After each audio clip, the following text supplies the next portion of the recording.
24 और मैं हूं स्वाति आपके साथ।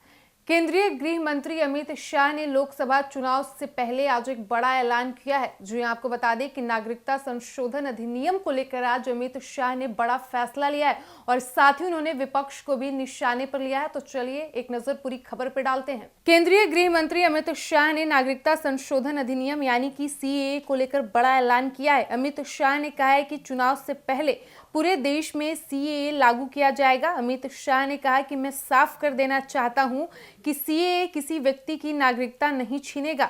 उन्होंने विपक्ष पर मुसलमानों को गुमराह करने का भी आरोप लगाया। उन्होंने कहा कि चुनाव से पहले सीएए को लागू करने का नोटिफिकेशन जारी कर दिया जाएगा। दिसंबर महीने में बंगाल दौरे के दौरान शाह ने दावा किया था कि सीएए को लागू करने से कोई रोक नहीं सकता है। केंद्रीय गृह मंत्री ने 18 नाउ ग्लोबल बिजनेस समिट 2024 में कहा कि हमने पूर्ववर्ती राज्य जम्मू कश्मीर को विशेष दर्जा देने वाले संविधान के अनुच्छेद 370 को निरस्त कर दिया है। इसलिए हमें भरोसा है कि देश की जनता बीजेपी को 370 सीट और एनडीए को 400 से अधिक सीट पर जीत दिलाकर अपना आशीर्वाद देगी। गृह मंत्री अमित शाह ने कहा कि तुष्टीकरण की राजनीति के कारण और कानून व्यवस्था का हवाला देकर राम मंदिर नहीं बनने दिया गया। शनिवार को यानी कि आज शाह ने दावा किया कि केंद्र में लगातार तीसरी बार प्रधानमंत्री नरेंद्र मोदी के नेतृत्व में सरकार बनेगी। शाह ने आगे कहा कि लोकसभा चुनाव के नतीजों को लेकर कोई संशय नहीं है और यहां तक कि कांग्रेस एवं अन्य विपक्षी दलों को भी एहसास हो गया है कि उन्हें फिर से विपक्ष में बैठना होगा। शाह ने कहा कि 2024 का चुनाव एनडीए और विपक्षी गठबंधन इंडिया के बीच नहीं बल्कि विकास और महज नारे देने वालों के बीच का चुनाव होगा।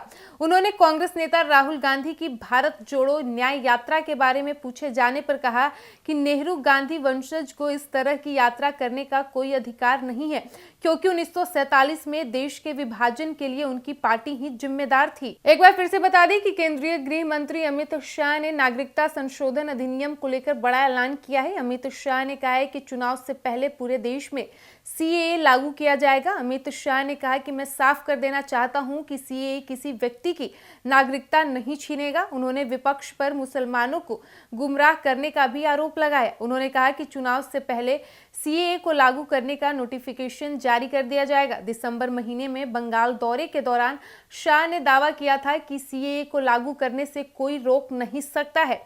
केंद्रीय गृह मंत्री ने 18 नाउ ग्लोबल बिजनेस समिट 2024 में कहा कि हमने पूर्ववर्ती राज्य जम्मू कश्मीर को विशेष दर्जा देने वाले संविधान के अनुच्छेद 370 को निरस्त कर दिया है। इसलिए हमें भरोसा है कि देश की जनता बीजेपी को 370 सीट और वहीं एनडीए को 400 से अधिक सीट पर जीत दिलाकर अपना आशीर्वाद देगी।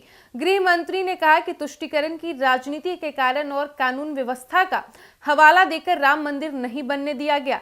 आज अमित शाह ने दावा किया कि केंद्र में लगातार तीसरी बार प्रधानमंत्री नरेंद्र मोदी के नेतृत्व में सरकार बनेगी। तो जैसा कि आपने सुना, केंद्रीय गृह मंत्री अमित शाह ने आज सीएए को लेकर बड़ा ऐलान किया है। उन्होंने कहा है कि लोकसभा चुनाव से पहले पूरे देश में सीएए यानी कि नागरिकता संशोधन अधिनियम लागू हो जाएगा। आगे उन्होंने कहा कि मैं ये भी साफ कर देना चाहता हूं कि सीएए किसी भी व्यक्ति की नागरिकता नहीं छीनेगा।